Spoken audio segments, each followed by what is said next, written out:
जय जय स्वामी समर्थ. स्वामी भक्तांनो, आजच्या कथेमध्ये आपले खूप खूप स्वागत आहे. आजची कथा नाही रे नाही कुणाची कुणी भाग 2 मी तुमच्यासाठी घेऊन आलेली आहे. या अगोदर भाग 1 मध्ये आपण पाहिलं 3 भावांचे उद्योग व्यवसाय, त्यानंतर लग्न झाल्यानंतर त्यांच्या घरामध्ये होणारे बदल आपण पाहिले आहे. भाऊ आणि भाऊजाईचं भांडण होतं. रामानंद स्वामींचं दुकान सांभाळतो आहे हे बायकोला आवडत नाही. बायकोमध्ये आणि नवऱ्यामध्ये भांडण होतं. बायको रागाने माहेरी निघून जाते आणि रामानंद स्वामी जेव्हा भावाला विचारतात की तुझी बायको अचानक अशी तडकाफडकी न सांगता माहेरी का निघून गेली, तेव्हा भाऊ रामानंद स्वामींना सांगण्यासाठी द्विधा मनस्थितीत असतो, तर त्यांना सांगत नाही. भावाने खूपच फोर्स केल्यामुळे रामानंद स्वामींना सांगतात की बायको म्हणते की वेगळं राहूया, वेगळा व्यवसाय करूया आणि मला ते पटत नाही आहे, त्यामुळे तिला यायचं असेल तर येईल, नाही तर माहेरीच राहील. तेव्हा रामानंद स्वामी भावाला पटवून सांगतात की संसार म्हणजे गाडीचे 2 चाकं आहेत. एका चाकाने संसार चालत नसतो, त्यामुळे बायको जसं म्हणते तसंच तू राहायचं, तसंच वागायचं. तेव्हा भाऊ म्हणतो तसं नाही दादा, पण आणि परंतु सध्या बाजूला ठेव आणि मी काय सांगतो ते कर. म्हणजे काय, दुकानदारी सोडून नोकरी करू? हां, पण मला नाही जमायचे ते. असं बोलून चालणार नाही, तुला ते जमवायलाच लागेल. पण लगेच नोकरी तरी मिळायला हवी ना. नोकरीला कुठे तोटा गेलाय. तू एक कर, माझा एक मित्र आहे, त्याचा स्वतःचा कारखाना आहे, तिथे तू काम कर. पण तो मला ओळखतील का? का नाही ओळखणार? आणि मी तुला एक चिठ्ठी लिहून देईल ना, ती नेऊन दे त्याला आणि त्याला माझे नाव सांग, तो लगेच ठेवून घेईन तुला कामाला. खरंच दादा? अगदी खरं. मग केव्हा जाऊ? कधीही जा, पण त्या अगोदर तू तुझ्या सासरवाडीला जा आणि तुझ्या बायकोची समजूत काढून घेऊन ये तिला. बरं, असे म्हणून तिथून निघून गेला आणि सासरवाडीला जाऊन बायकोला सोबत घेऊन आला. त्यानंतर रामानंद स्वामींनी लिहून दिलेली चिठ्ठी घेऊन तो आपल्या दादांच्या मित्राच्या कारखान्यात गेला आणि ती चिठ्ठी त्याच्या हातात दिली. चिठ्ठी वाचून त्या कारखान्याच्या मालकाने लगेच त्याला कामावर ठेवून घेतले, कारण तो मालक पूर्वी रामानंद स्वामीसोबत एका इंजिनिअरिंग कंपनीत कामाला होता. तिथे दोघांची मैत्री झाली. पुढे दोघांनाही त्या कंपनीतून काम सोडले आणि दोघांनीही स्वतःचा व्यवसाय सुरू केला. रामानंद स्वामीचा मित्र स्वतः इंजिनियर असल्याने त्यांनी स्वतःच्या छोट्यासा व्यवसाय सुरू केला. प्रथम एक मशीन आणली आणि नंतर एका मशीनवरून दुसरी व मग तिसरी, मग चौथी, अशा एका मागोमाग एक वाढत गेल्या. जशा मशीन वाढत गेल्या तसा धंदाही वाढत गेला. आता त्याच्या हाताखाली 15-20 कर्मचारी काम करत होते.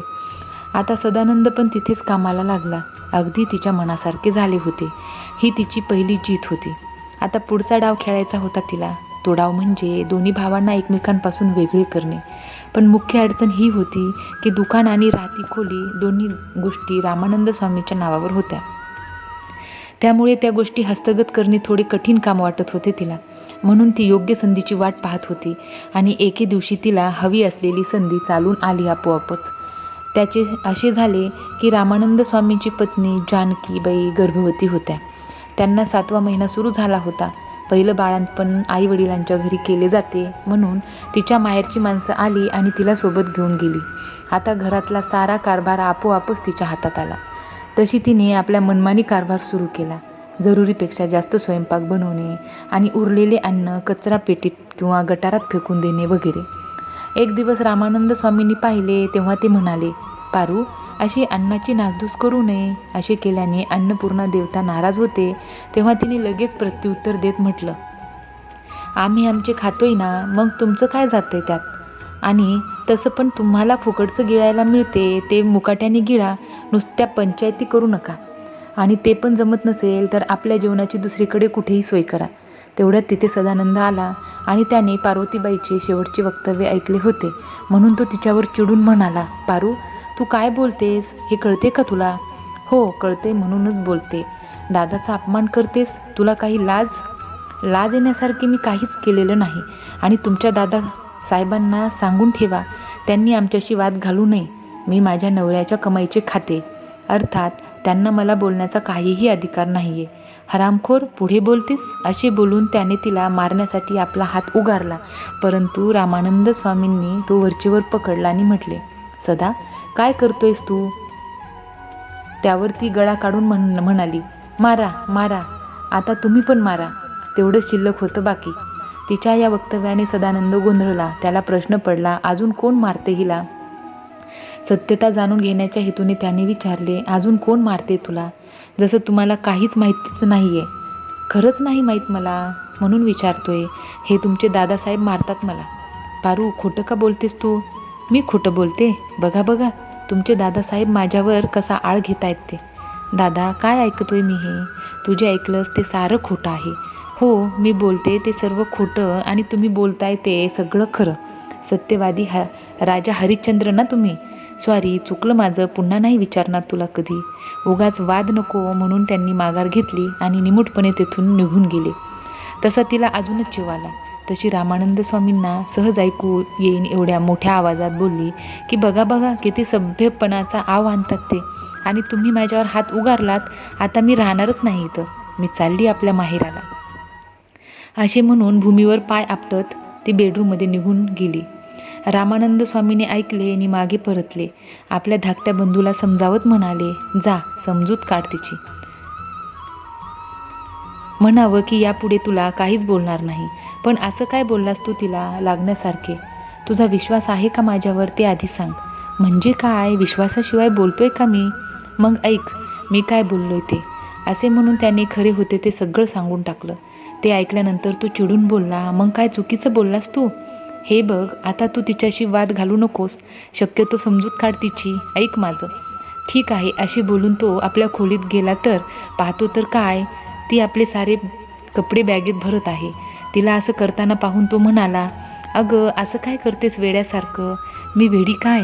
आता मी जातेच कशी ती बघा. असे म्हणून ती जोराजोरात कपडे आपटत बॅगेत भरू लागली. तसा तिचा हात पकडून सदानंद बोलला, समजावत बोलला, अगं मोठ्या माणसाचं बोलणं एवढं मनावर घ्यायचं नसतं. तुला माहिती आहे ना दादा किती गिल्टी फील करत होते ते. तुझी माफी पण मागितली त्याने. तो नुसता दिखाऊपणा आहे. तुम्हाला माहीत नाही, तुम्ही नसता तेव्हा काय वाटेल तसं बोलून टाकतात मला. दादा फक्त हेच म्हणाला ना की अन्न टाकू नये म्हणून. हे कोणी सांगितले तुम्हाला? दादानेच. साप खोटं आहे ते. बरं तू सांग, दादा काय म्हणाला तुला? म्हणाले, अन्न टाकायला ते काय तुझ्या बापाच्या घरचे नाही आहे. मी मेहनतीने कमवले आहे ते, असे नाश करायला नाही. तू अन्न टाकलेस? अहो थोडासा रात्रीचा भात शिल्लक होता, विटाळला म्हणून टाकून दिला, तर त्यात काय बिघडले एवढे? बरं मी दादाला समजावून सांगतो. काही गरज नाही त्याची. त्यापेक्षा आपण दुसरीकडे राहायला जाऊ. दादाला येथे सोडून. मग काय झाले, जाऊबाई येईल की पुढच्या महिन्यात? बरं वहिनी आली ना की मग आपण जाऊ, आपण दुसरीकडे राहायला. खरं सांगताय ना? एकदम हर्षभराने बोलली. अगदी खरं. चला, तुम्हाला आधी मी जेवायला वाढते. दादा जेवला का? का? ते नाही जेवले तर तुम्ही नाही जेवणार? अगं तसं कसं म्हणतेस? दादा जेवला नाही तर मी कसा जेवेन बरं? हेच मला आवडत नाही तुमचं. जेव्हा तेव्हा दादांचा पुळका येतो तुम्हाला. आम्हाला काही किंमतच नाही मुळी. असं कुठं? अगं असं कुठं झालंय? मला तुझी चिंता नसणार, पण दादा. पुढील शब्द तोंडातच विरले, कारण त्या अगोदरच पार्वती नाराज होती. म्हणाली, वाटलंच होतं मला. काय वाटलं होतं तुला? हेच की तुमचं दादाशिवाय पान हालायचं नाही, म्हणून अगोदरच जीव घातले मी त्यांना. खरं सांगतेस? मग काय खोटं सांगते? नाहीतर तुम्हाला आमचं बोलणं नेहमी खोटंच वाटतं. तसं नाही गं, काही सांगू नका. आम्हाला सारं ठाऊक आहे तुमची आमच्यावर किती माया आहे ती. इथं मायेचा काय संबंध आहे ना? नाही कसा? बरं चुकलं आमचं असं नेहमीच म्हणता, पण त्यात सुधारणा मात्र काहीच नाही होत. होईल सुधारणा, पण होईल नक्की ना? एकदम नक्की. किंचित थांबून तो म्हणाला, आता जेवायला वाढतेस ना? हो वाढते तर. असे बोलून ती जेवण वाढायला गेली. जेवण घेऊन झाल्यानंतर सदानंद पुन्हा कामाला निघून गेला. 9 महिन्याचा कालावधी पूर्ण होताच जानकीबाईने एक सुंदरशा बाळाला जन्म दिला.